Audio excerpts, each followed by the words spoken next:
My friends, welcome to Anti-War Radio, Chaos 92.7 FM in Austin, Texas. I'm your host, Scott Horton. Please check out the website, antiwar.com, antiwar.com/radio. We're going to get right to it today with our first guest. It's, the best Western reporter, if not the best reporter in Iraq, the Middle East correspondent for the London Independent, Patrick Cockburn. Welcome back to the show, Patrick. Thank you. It's very good to have you on the show today.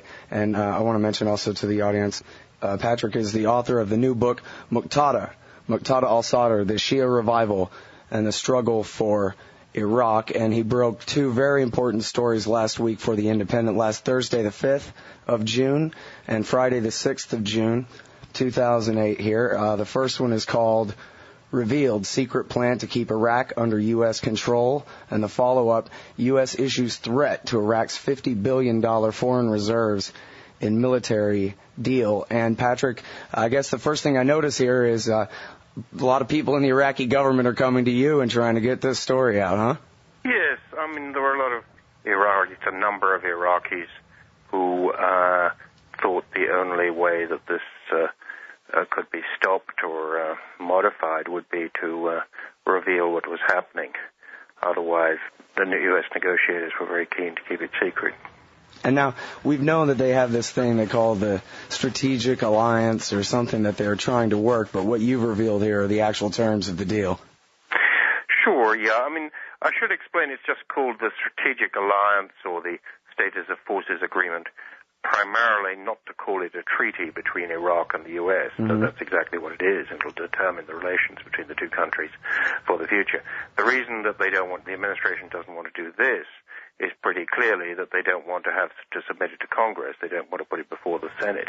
Right, they'd need 2/3, a supermajority in the Senate if it's a treaty, but only 50%, or maybe not even that, I guess. They can just do it by executive fiat. They do it by executive fiat, though in reality this is really one of the most important treaties ever signed by the United States. And now, the brass tacks here, it's funny, we talked for years about plans for 14 permanent military bases. They're telling you 50. The figure is 58, in fact. It's emerged from other reporters in Baghdad. Since I wrote that piece, other reporters in Baghdad have got the exact figure. It's 58 U.S. bases. Unbelievable. Well, there are about 30 really big U.S. bases in Iraq, so it's more than that. It includes various so-called forward operating bases, small combat bases. In other words, they don't plan on closing a single one ever. Yeah, I mean, I'm basically, with the 30 big bases, it's very simple. The U.S. dominates Iraq, you wouldn't even need that number. It may be that they said 58. Maybe they were prepared to, they are prepared to make some cosmetic compromises. So, they couldn't say, well, we'll reduce it to 24 or 30. It wouldn't make any much difference to the degree of U.S. authority, but it might allow the Iraqi government to say, aha, we've extracted concessions, then sign the treaty. Sounds like perhaps why they made it such a high number in the first place, just so they could come down a little bit for PR purposes later. Could well be, yeah. And now, the other conditions that you cite in your article of this treaty, let's call it what it is, this treaty, is that the American military will still be able to conduct military operations inside Iraq at will, arrest Iraqis, and retain immunity for any criminal actions they may commit, and that includes the contractors too, huh? There's some suggestion in the last 24 hours that they might not demand immunity for the contractors, but that's almost impossible to do, but you have to realize how dependent the U.S. Army in Iraq is on these contractors these days, both as sort of highly, heavily armed, what are effectively mercenary troops, but also sort of humble support staff. I mean, the people who, do the cooking and clean out the latrines and so forth. So it would be very difficult for the U.S. forces there to have immunity for people who are officially in the army and no immunity for those who are unofficially in the army, so to speak. Mm-hmm. Well, Patrick, it sounds to me like this basically is just another piece of paper enshrining the exact situation we have now. It doesn't sound like this changes anything for the long-term future. Yeah, I mean, it prolongs, it basically is a continuation of the U.S. military occupation of Iraq, whichever way.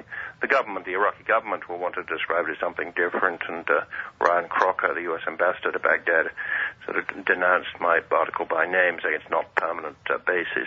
But this is really just a PR.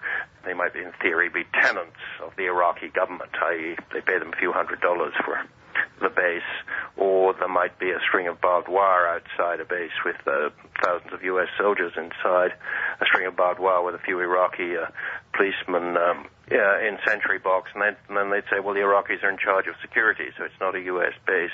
But this is a flim-flam. Basically, the bases would be wholly U.S. controlled, and these bases would wholly control Iraq. It seems pretty shocking to see Nouri al-Maliki, the prime minister of Iraq, coming right out and denouncing this, basically, right there on the front page. What's up with that? Isn't he our guy? They know this is very unpopular, what's happening, and they're very keen. The U.S. is very keen not to have a referendum in Iraq on this treaty.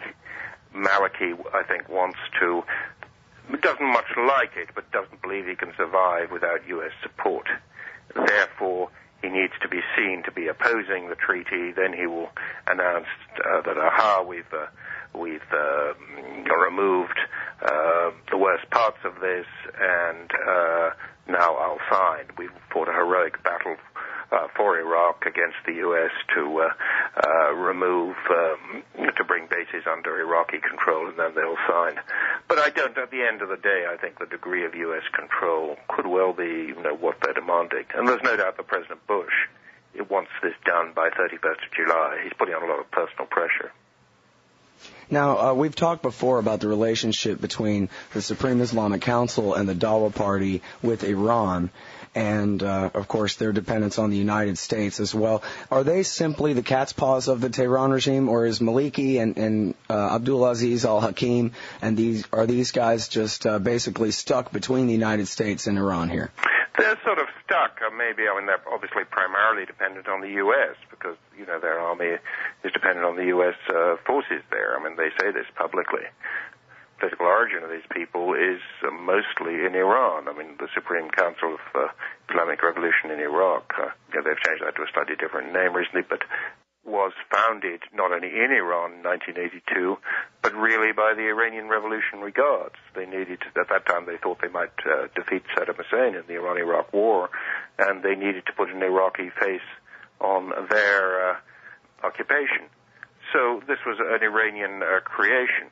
But what their links are to Iran now is a bit unclear. What is noticeable is that some of the Iraqi politicians who've been most against this treaty within the governing parties tend to belong to a badder organization. The Supreme Council's paramilitary wing tend to be those with quite close relations with Iran.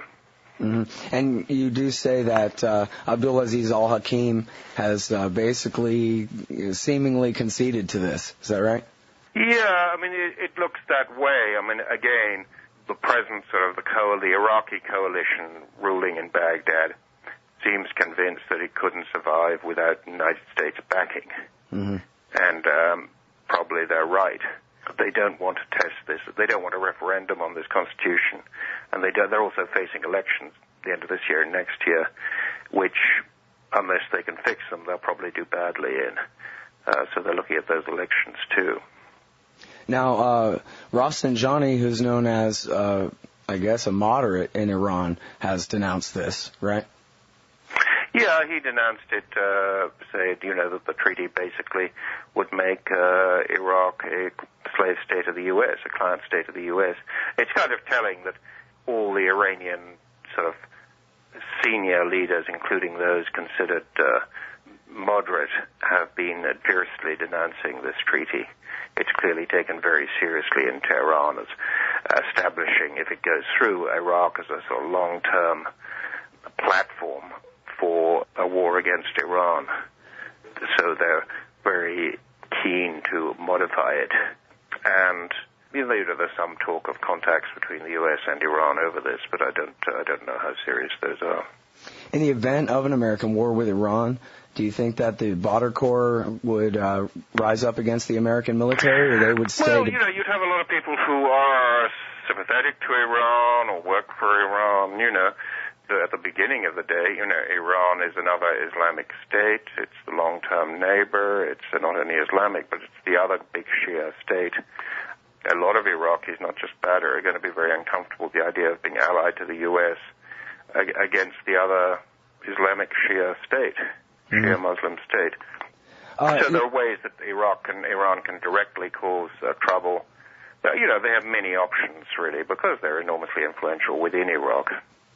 Yesterday, or maybe it was 2 days ago, some Iraqi government officials who I have to, I guess, assume are Dawa Party, Supreme Islamic Council types, testified before the House of Representatives. And Dr. Ron Paul asked about how the Iraqis feel about a long-term presence. And one of these Iraqi lawmakers responded, if you maintain a reasonable-sized embassy in Iraq, it would be good for relations. The military bases are a different story. Even the Ayatollah Sistani has decreed that no agreement or treaty should allow the presence of military bases, although, as you indicated, he may be kind of rock in a hard place there. Ron Paul responded, so the answer would be that the people would be less tolerant of military bases than some embassy. I mean, the argument would be that indeed we need to address the subject of military bases because it is an affront to the Iraqi people. Is that correct? And the Iraqi lawmaker responded, yes, there's definitely some resentment for the presence of military bases, not toward diplomatic presence. So there's even the Iraqi government on Capitol Hill. Sure, there's no doubt it's right. Every opinion poll since 2003 has shown that Iraqis, by and large, maybe excluding the Kurds, are against the occupation.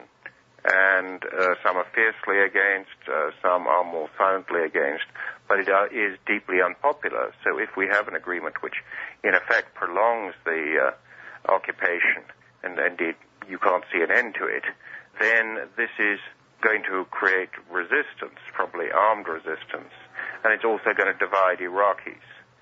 It's going to delegitimize the government. A lot of Iraqis, maybe not all, but a very large number, will see the government as a pawn, a puppet of the U.S. They will think that it's sold out Iraqi sovereignty, and there'll be resistance to this. The British did exactly the same thing after they conquered Iraq in 1917. But in 1930, they signed a treaty with Iraq. It made Iraq nominally independent. Iraq joined the League of Nations. But it bitterly divided Iraqis because the British retained two large bases. They had a very strong influence over Iraqi politics. So the Iraqi government at the time was, as now, delegitimized by this deal, considered as traitors by many other Iraqis. And this is one of the legacies of this, is the extreme violence of Iraqi politics ever since. Mm-hmm. Well, and that's something that you talk a lot about in your book, is the historical context for all this. And, of course, Americans, especially Texans, history began in 1979 when these terrible, evil people kidnapped our guys for no good reason, and they've been at war with us ever since, and they're the terror masters, like Michael Ledeen says, and there's the Shiite revolution that's going to take over if we don't stop them, and yet there's an entire history of Anglo-American domination of this place that the Iraqi people still remember good and well, and a context that they apply to this situation that completely escapes most of us. Sure, yeah. Iraqis often say that to me, that the U.S. thinks that history began in Iraq yesterday. There's no more place where history doesn't have a greater influence than Iraq. But, there is something. Iraq's a very complicated place, but one thing is very simple. Occupation is resented pretty well everywhere. Americans didn't like being ruled from London, Who likes this? It's not too surprising what has happened and what is happening. Mm-hmm. Well, speaking of who likes it, please forgive me because I'm an amateur imperialist at best here, but I guess it seems like if you're going to be an occupying power or a colonial power in someone else's country, the tactic is to prop up the minority, either the Baathists among the Sunni or the Supreme Islamic Council types among the Shia, because they're the ones who need you. But I guess what you seem to be saying with all this historical context here is that in a place like Iraq, that might not be good enough. They might decide to just go ahead and throw you out anyway, as what happened to the British. Yeah, it's a good point. I think an imperial power occupying a country almost automatically deepens sectarian and ethnic divisions. Even if it doesn't want to, it happens. For reason you just mentioned, that the minority feels it's got its back to the wall, it looks around any ally it can find. If it's a foreign occupier, it looks to that occupier. But of course, it makes that minority look treacherous in the eyes of the majority, and usually there's a price to pay there. Mm-hmm.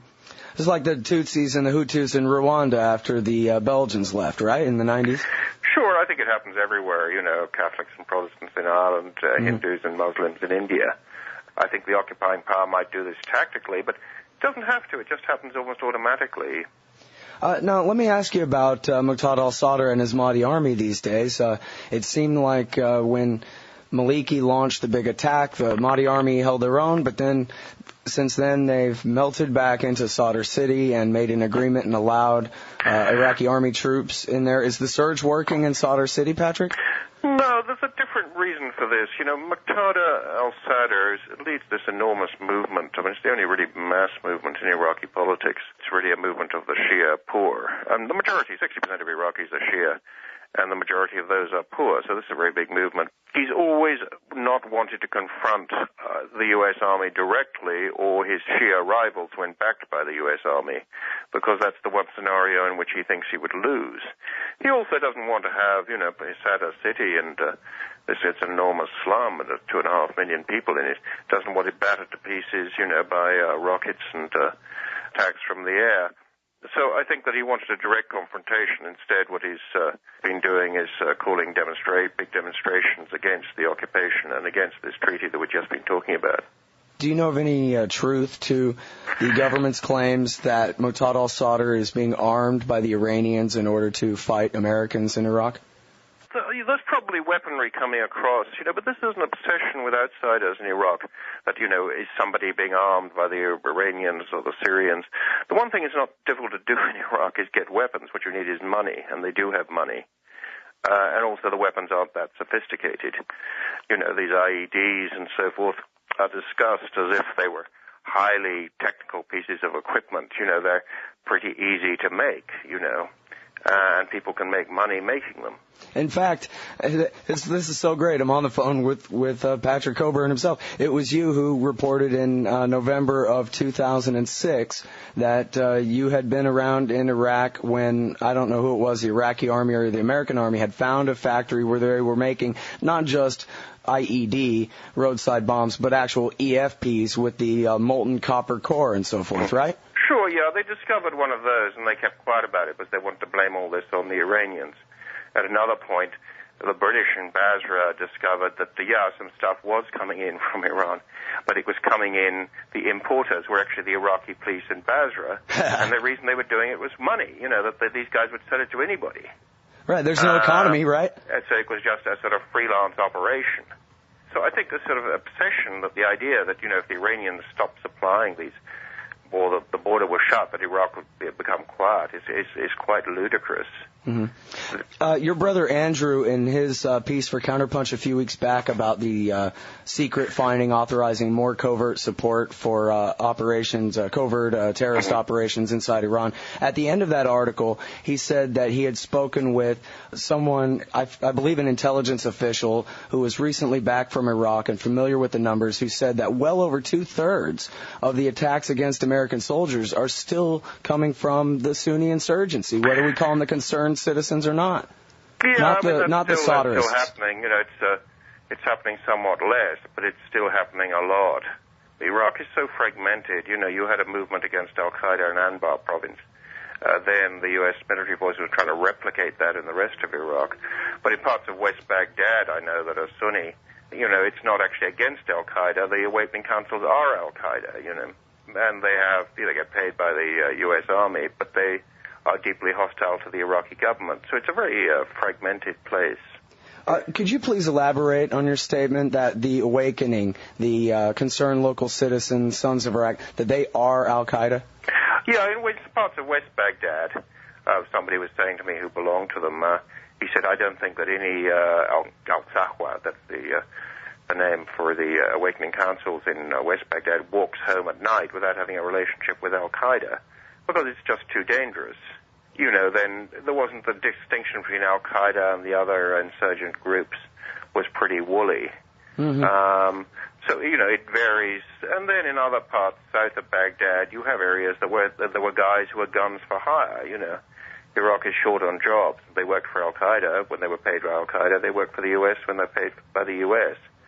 Somehow when this is sort of reported on television in the U.S., it looks as though, everybody, you have Al-Qaeda in that corner, you have other insurgents in another corner, you have good guys who belong to concerned citizens, they're called. But this was a name invented by the U.S. It's the Awakening Councils in another corner, but actually they're much more mixed up than it's normally reported.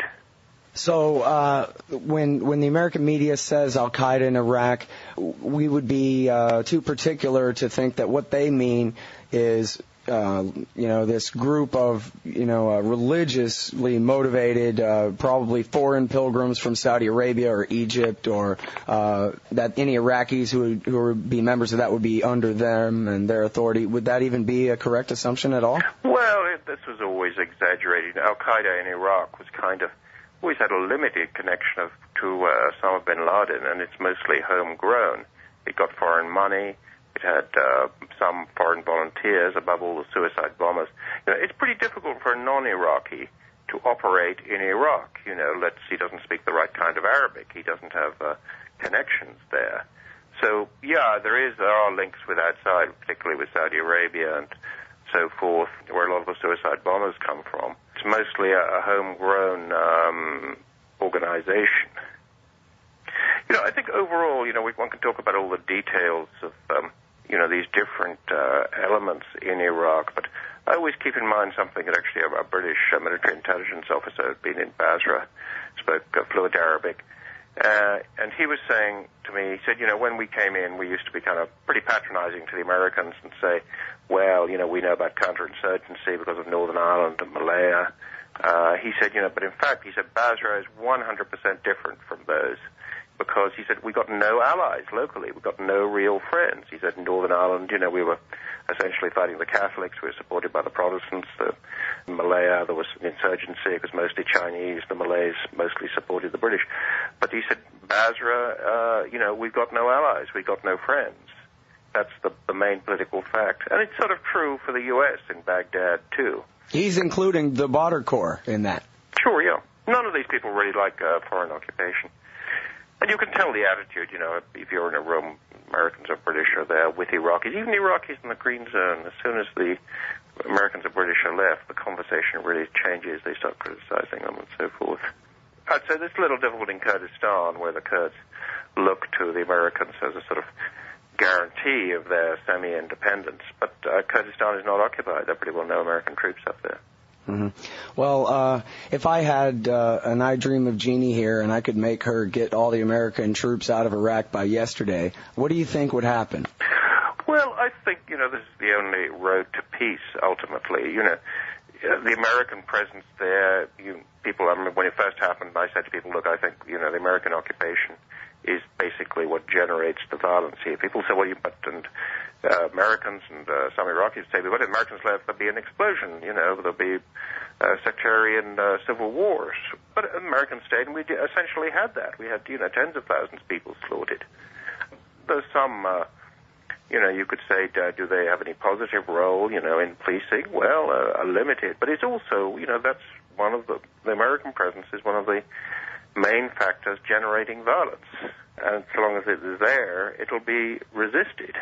Some stage that, that Senator McCain was saying that the U.S. will simply win a victory. This is not in the cards. This is a recipe for more violence, for more insurgency, for more resistance from all the Iraqi Arab communities. You mentioned the tens of thousands who were slaughtered in the Civil War, and for those of us on the outside, we see all these different numbers ranging from a few tens of thousands of Iraqis killed this whole time to 100,000 to 700,000 to over 1 million. Which of these studies seems to ring true to you, Patrick? I think it's hundreds of thousands. I don't really know any Iraqi family that hasn't lost somebody, because they were kidnapped, lost somebody because they were caught in a firefight, lost somebody because a U.S. sniper shot them, or a bomb went off, or they were, a helicopter attacked their car. I think it's in the hundreds of thousands. How many hundreds of thousands, I'm not sure. But those who surveys which only sort of mention those when the casualties have been reported in the newspapers. This is a great underestimate. And one can see that in the way, that every so often pits are found, with 30, 50 bodies in them, dumped there a few months or 12 months earlier, and nobody knew they were there. So the casualties are very high. Mm-hmm. Could you comment on the proportion? I don't expect, an exact percentage, but roughly ballpark estimate of the proportion of Iraqis who have been killed by American soldiers doing their house-to-house searches and their counterinsurgency versus the sectarian war between the Mahdi army and Al-Qaeda in Iraq from a couple years back, especially? I don't know the exact figure. I don't even know an approximate figure. But, you can see by the terror that's created, there are still over 2 million Iraqis who've fled to Jordan and Syria. These people are not having a happy time. If they thought all this sort of propaganda we've had about the success of the search, these people would love to come home if they thought they could preserve their lives. Mm-hmm. But the real verdict of what's happening is that these people are staying, often bankrupt, families crowded together in one single room in Damascus, girls forced into prostitution to feed their families. That's the real verdict in what's been happening, and the overall lack of success. Otherwise these people wouldn't stay abroad. They'd come home. Patrick Cockburn, Middle East correspondent for the London Independent. I can't tell you how much I appreciate you coming on the show today. I also want to tell you what a great time I had hanging out with your brother Alex at the Future Freedom Conference this last weekend. He's a really great guy. Thank you. And if it's possible, I'd like to ask you if you could just perhaps comment briefly on the situation in the Gaza Strip, what Americans might need to know about that, just in brief. Well, I was in a literary festival in England 2 or 3 weeks ago, and we had a briefing from President Jimmy Carter, who just come from Gaza, and he said, so far as he was concerned, one of the great human rights crimes on the face of the planet at the moment was the siege of Gaza. What was happening to the people there? This is cut off like any siege. People just don't suffer; they die, and who dies first? It's small baby, it's old people, and they die obscurely. It isn't, people expiring in the middle of the street. So this is a tremendous crime, is which is happening, and which is ignored by the rest of the world. Tony Blair is meant to be has a role there as a sort of mediator. He never goes to Gaza. This is ignored. And it is basically just a total blockade on all trade in and out of the Gaza Strip. Is that right? Yeah, most of the trade is stopped. Almost everything is stopped. It's people are on the edge of starvation, maybe over the edge of starvation. This is a crime, and it's a crime for which the world will probably pay. That the failure of America to do anything about it, the failure of Europe to do anything about it, the failure of the Arab states to do anything about it. This does not make you friends on the streets of the Middle East, and certainly not on the streets of Gaza. Something that we always need to take into account, the obvious consequences and the unforeseen consequences that no one will be able to predict. Yeah, you see, everybody forgets now sanctions on Iraq in the 1990s, but this destroyed the Iraqi economy, it's destroyed Iraqi society, the currency became worthless, population was generally unemployed, it created, it destroyed the country, and it laid the basis for the present violence. That's really where the Mahdi army came from as well, from these deprived slums. And it's difficult to convey that to outsiders. I say to somebody yesterday in Washington, I said, you have to imagine it's like the U.S. If the U.S. Depression in 1929 had been much deeper, and almost everybody would become unemployed, and secondly, had gone on until about 1947, 1948, you get some conception of the destruction of the Iraqi economy and the Iraqi society by those sanctions alone, leaving aside the terrible toll that the war has also inflicted on Iraqis. You have to, I think people need really to focus on the tragedy, the disaster, the catastrophe that has happened to this country and the people of this country. All right, everybody, that's Patrick Cockburn. He's the Middle East correspondent for the London Independent. Two very important articles from last week, the 5th and the 6th of June, revealed secret plan to keep Iraq under U.S. control, and U.S. issues threat to Iraq's $50 billion foreign reserves in military deal. The book is Muqtada al-Sadr, the Shia Revival, and the Struggle for Iraq. Thank you so much for your time today. Thank